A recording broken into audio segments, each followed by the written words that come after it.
آگے حضرت ابو بکر صدیق رضی اللہ تعالیٰ عنہ کی شان بیان کی جا رہی ہے. وَسَيُجَنَّبُهَا الْأَتْقَى، اس کو جو بدبخت ہے اس کو تو جہنم بھڑکتی ہوئی آگ میں ڈالیں گے، لیکن محبوب وہ جو اتقا، جو پرہیزگار ہے، جو متقی ہے، جو تیرے پاس لگ کے بیٹھا ہوا ہے، اللہ اس کو دور رکھے گا اس کے ساتھ، اس سے. الذی یؤتی مالہ یتزکا، وہ جو اپنا مال خرچ کرتا ہے راہ خدا میں دیتا ہے. کیوں؟ یتزکا، اپنے دل کو پاک کرنے کے لیے، اپنے اندر کو پاک کرنے کے لیے وہ مال خرچ کرتا ہے. یہ آیت یہ بتاتی ہے کہ مال خرچ کرنے سے انسان کی پاکیزگی اور طہارت ہوتی ہے. یہ دل کے اندر جو مال کی رغبت اور مال کی محبت آ جاتی ہے، اس کو اگر کوئی شخص جو ہے وہ زائل کرنا چاہے تو وہ جو ہے وہ اپنا مال خرچ کرے، اللہ اس کے دل کو پاکیزگی عطا کرے. اور یہ حضرت ابو بکر صدیق رضی اللہ تعالیٰ عنہ کا خاصہ تھا. جیسے ہی دیکھتے کوئی کمزور ضعیف بوڑھی خاتون کفار کے کوڑے کھا رہی ہے، آپ اس کو خرید کر کے آزاد کر دیتے.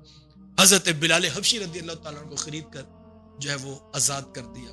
بلکہ حضرت بلال رضی اللہ تعالیٰ عنہ جب ان کو خریدا، ابھی فیصلہ کرنا تھا، تو حضرت بلال رضی اللہ تعالیٰ عنہ نے پوچھا کہ اے ابو بکر، کیا تو نے اپنے لیے مجھے خریدا یا رب کے لیے خریدا تھا؟ تو کہا بلال میں نے تو رب کے لیے خریدا. تو کہا پھر رب کے نام پہ مجھے آزاد کرو. اللہ اکبر. حضرت بلال رضی اللہ تعالیٰ عنہ کو آزاد کیا، اور وہ حضور کا جو ہے وہ محبت کے اسیر تھے جنہوں نے اتنے کوڑے کھائے، ان کو بھی حضرت بلال رضی اللہ تعالیٰ عنہ کو بھی حضرت ابو بکر صدیق رضی اللہ اتنا مال خرچ کرتے، غریب کمزور ڈھونڈتے، جب پیسے اس کو درہم و دینار دے کر ان کی گردنیں چھڑا دیتے. تو ان کے والد حضرت ابو بکر صدیق رضی اللہ تعالیٰ عنہ کے والد حضرت ابو قحافہ رضی اللہ تعالیٰ عنہ ابھی اسلام نہیں لائے تھے.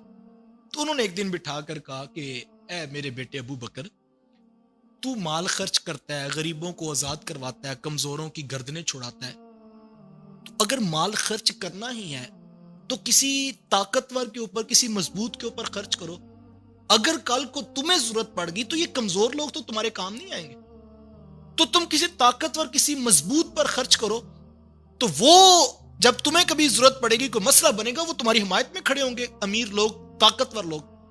حضرت ابو بکر صدیق رضی اللہ تعالیٰ عنہ چونکہ باپ ابھی اسلام نہیں قبول کیا تھا، تو حضرت ابو بکر صدیق رضی اللہ تعالیٰ عنہ فرمان لگے کہ ابا جی، میں اپنی حفاظت کے لیے نہیں غریبوں کو خرید رہا، میں تو اپنے رب کی رضا کے لیے خرید رہا ہوں.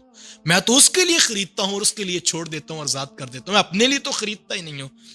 وَمَا لِأَحَدٍ عِندَهُ مِن نِعْمَةٍ تُجْزَى، وہ اس وجہ سے نہیں خرچ کرتا کہ کسی کے اوپر اس کا احسان ہے.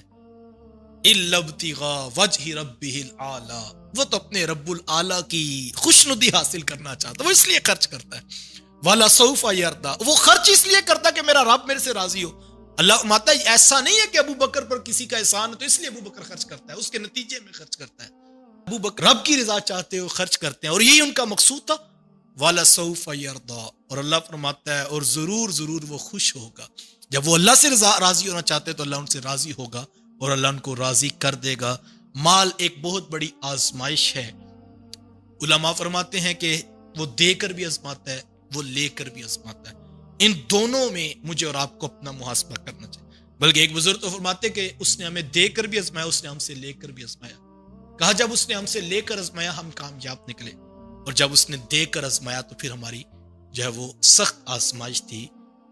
طاقت کے نشے میں، دولت کی فراوانی میں انسان کا تکبر آ جانا، انسان کا غرور آ جانا، انسان کا راہ راستے ہٹ جانا، انسان کا اپنی محنتوں کو سب کچھ قرار دے دینا، یہ ایک عمومی سا رویہ. انسان سمجھتا ہے میرا سب کچھ میرا مال ہے اور یہ میری کوشش، میری محنت کے باوجود مجھے ملا ہے، اور اگر میں محنت نہ کرتا تو نہ ملتا. وہ رب کے کرم کو بھی اپنی محنت سمجھ بیٹھتا ہے. یقیناً محنت بھی اس کی توفیقات کرم سے ہوتی ہے، لیکن یہ بیماری اگر آپ اس آیت کا آج کے جو سبق لینا چاہیں تو وہ دو سبق ہم ضرور لیں. ایک تو جنت کا رستہ آسان ہے، اور جو خرچ کرتا ہے اللہ اس کے لیے آسان کر دیتا ہے، اور جو اپنے دل کو پاک کرنا چاہے وہ راہ خدا میں مال کو بانٹ دیا کرے اور اللہ اس کے دل کو پاک کر دے گا. یہ سورۃ اللیل ہے جو مجھے اور آپ کو راہ خدا میں خرچ کرنے کے جذبے فراہم کر رہی ہے.